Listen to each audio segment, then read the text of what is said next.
Okay, so we're diving deep today into the ketogenic diet, something we know a lot of you out there are super curious about. Yeah, it's definitely been getting a lot of attention. It really has. And, people are trying to figure out, is this something that could work for me? Is it healthy? Is it not? Is it going to help me lose weight? How's it going to affect my workouts? All these sorts of questions. For sure, and there's a ton of information out there. Yeah. Some of it's good, some of it not so much. Exactly. So we've been digging into the research, trying to make sense of it all, and we've got some really interesting stuff to share. We've been looking at a great article from PhysioHub, and then some research from places like the Neurologist and Nutrients to really get a well-rounded perspective. Yeah, that's the key, right? Going beyond just the headlines and really seeing what the science actually says. Absolutely. So let's start with the basics. For anyone who maybe isn't super familiar with it, can you just give us a quick rundown of what the ketogenic diet actually is? Yeah, so basically it's a way of eating that's super low in carbs, high in fat, and then you have a moderate amount of protein.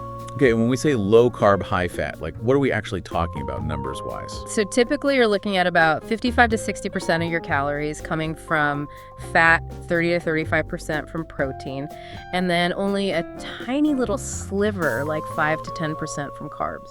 Wow, that's a pretty big shift for most people. It is. It's definitely a big change from the standard American diet where, carbs are often the main event. Yeah, for sure. And I think when people hear high fat especially, there's this immediate is that really healthy kind of reaction? Totally understandable. But it's so important to emphasize that we're not talking about just any kind of fat. We'll get into the specifics of that later on. Absolutely. So we know what it is now, but how did this whole keto thing even start? Well, it's actually really interesting. It wasn't originally about weight loss at all. Really? Yeah, the PhysioHub article touches on this. It was first explored as a potential treatment for epilepsy. Huh, I never knew that. Yeah, there was some early research in the Neurologist that showed some promising results for people with really tough-to-treat seizures.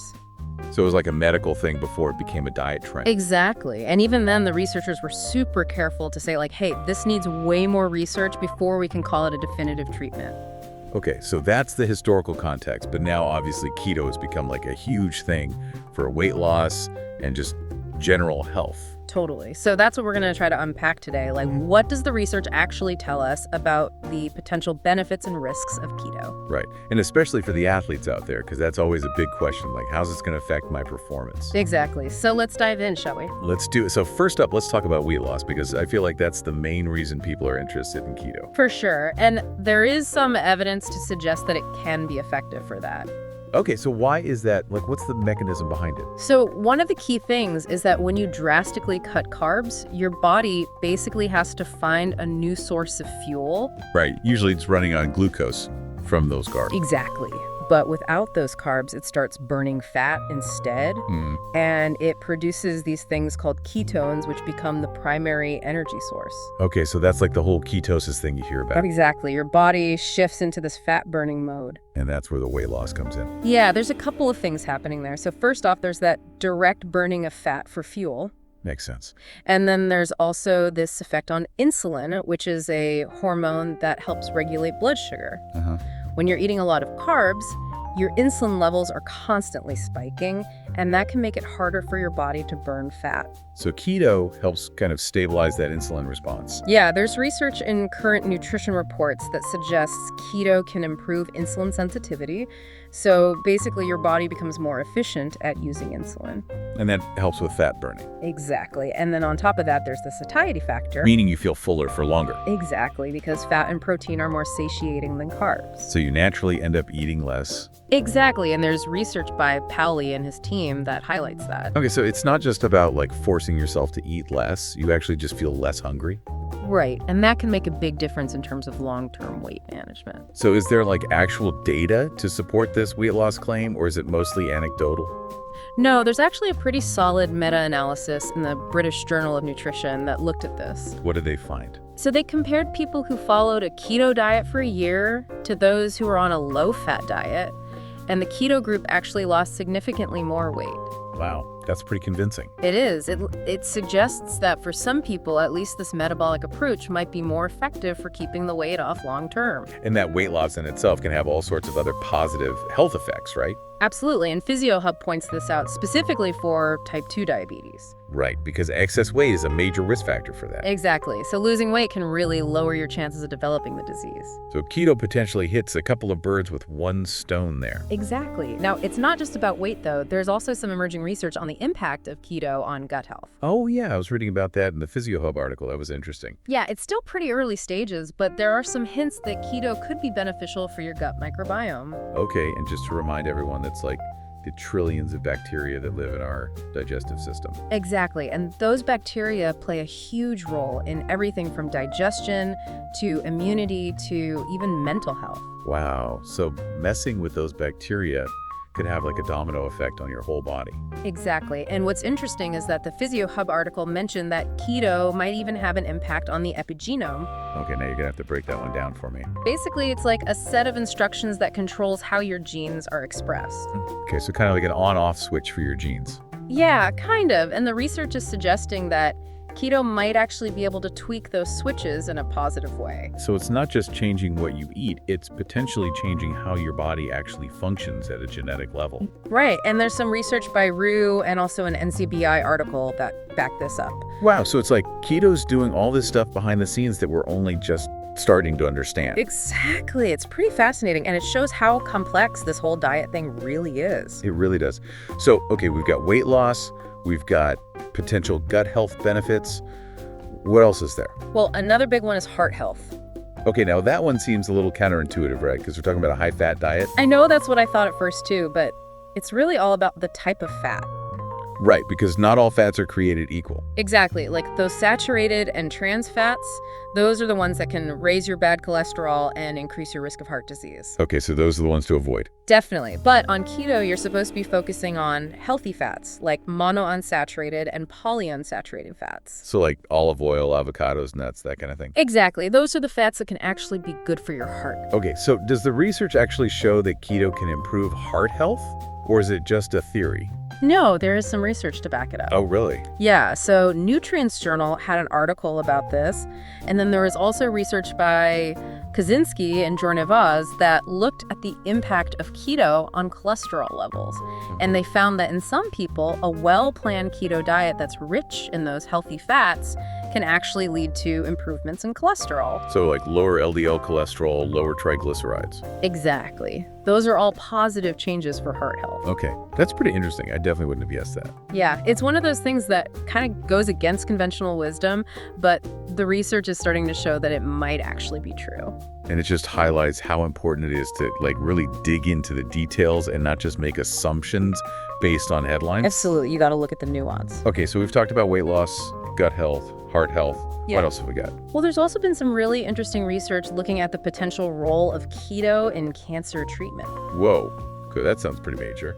It is, and it's important to be really clear here. This is still very much in the early stages of research. Okay, so we're not saying keto is a cure for cancer. Absolutely not, Right. but there is some evidence suggesting that it could potentially play a supportive role alongside conventional therapies like chemo and radiation. So how does that work? Like, what's the mechanism there? So the basic idea is that cancer cells need glucose to grow and thrive. Right, because sugar feeds cancer or whatever. Well, it's a bit more complex than that, but Right. essentially, yeah, cancer cells are very energy hungry and they rely heavily on glucose. Okay. And so by drastically reducing carbs and lowering blood sugar levels, a keto diet could potentially starve those cancer cells of their main fuel source. Interesting. So it's like cutting off their supply lines. Exactly. And then on top of that, the ketones that your body produces on keto might actually have some anti-cancer effects themselves. Really? Yeah, there's research in Aging Journal and then some work by Weber and his team that's looking into this. Okay, so again, this is all very preliminary, but it's pretty exciting stuff.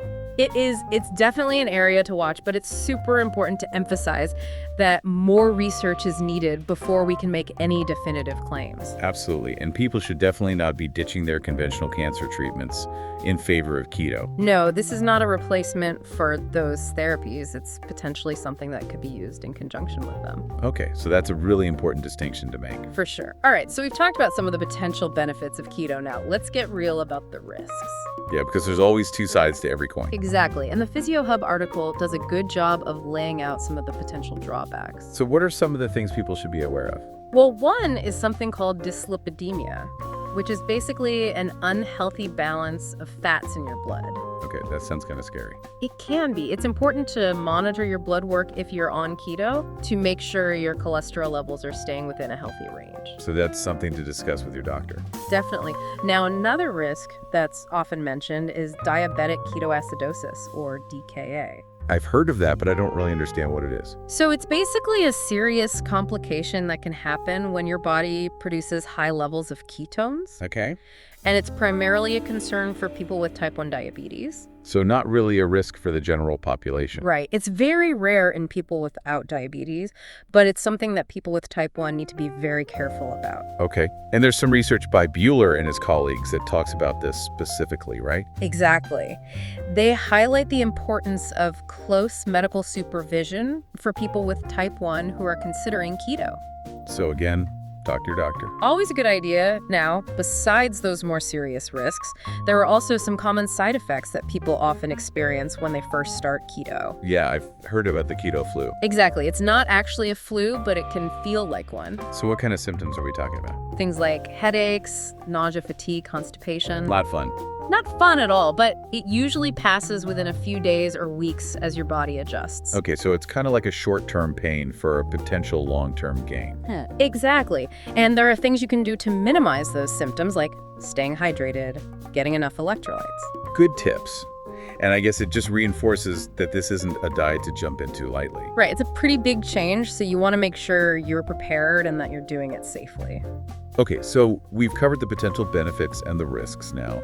Let's talk about something that I know a lot of our listeners are particularly interested in: athletic performance. Yeah, this is a big one, and the research here is kind of all over the place. I was noticing that in the Physio Hub article, it seems like there's no clear consensus on whether keto is good, bad, or neutral for athletes. Exactly, and it probably depends on a lot of factors, like the type of athlete, the type of sport, the intensity and duration of the activity. So it's not a one-size-fits-all answer. Definitely not. Now, some studies have shown that keto can lead to reductions in body fat and overall weight without losing muscle mass. Which sounds like a good thing for athletes, right? On the surface, yes. But the question is, does that actually translate to improved performance? Right, because just being leaner doesn't necessarily make you faster or stronger. Exactly. And there's a study in the Journal of Education, Health, and Sport that looked at this. Yeah. And they found that keto didn't really have a significant impact on key performance markers like maximum heart rate time to exhaustion and VO2 max. And those are all pretty crucial for endurance athletes, right? Absolutely. So it seems like for endurance sports, at least keto might not be the magic bullet. Interesting. Now, what about other types of sports like strength training or sprinting? So there's some research suggesting that keto might be beneficial for short bursts of high-intensity exercise. So like weightlifting or interval training. Exactly, because your body becomes more efficient at using fat for fuel. Okay, but isn't glucose still important for those types of activities? It is, especially for very short bursts of energy like sprinting. So would keto actually hinder performance in those cases? It could potentially.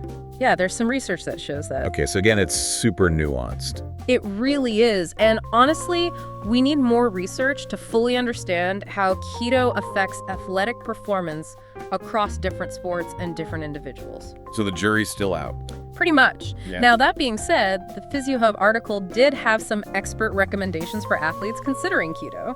Oh yeah, what were those? So the first one was to really evaluate individual suitability, meaning you got to take into account your specific health history, your sport, your goals, and talk to your doctor before making any drastic changes. Right, because what works for one athlete might not work for another. Exactly. And then the second recommendation was to advise on gradual transition and customization. So don't just go cold turkey on carbs. No, you want to ease into it, give your body time to adjust, and then you can fine-tune the macros based on your individual needs. So like maybe you need a slightly higher percentage of carbs if you're doing a lot of high-intensity training? Exactly. It's all about finding what works best for you. Okay, so let's do a quick recap of everything we've covered today. Sure. So we talked about the potential benefits of the ketogenic diet, things like weight loss, gut health, heart health, and even a possible role in cancer treatment. But we also emphasized that the research on some of these is still pretty preliminary. Exactly. And then we talked about the risks like dyslipidemia, DKA, and the keto flu. And of course, the all-important advice to talk to your doctor before starting any new diet, especially one as restrictive as keto. Couldn't agree more. And then lastly, we delved into the impact of keto on athletic performance. And it's safe to say that the research there is inconclusive. Yeah, it seems to vary depending on the individual, the sport, the intensity and duration of the activity. So more research is needed. Definitely. But in the meantime, athletes considering keto need to proceed with caution and work closely with a healthcare professional. Absolutely. Well, this has been a fascinating deep dive into the world of keto. It really has. There's so much to learn about this diet and its effects on the body. And it seems like there's new research coming out all the time. It really does. Which is exciting because it means we're getting a clearer picture of how keto works and who it might benefit. It's definitely a topic that's going to continue to evolve, and we'll be sure to keep you updated on any major developments. Absolutely. So stay tuned for more deep dives in the future. Thanks for joining us. Until next time. Take care, everyone. Bye.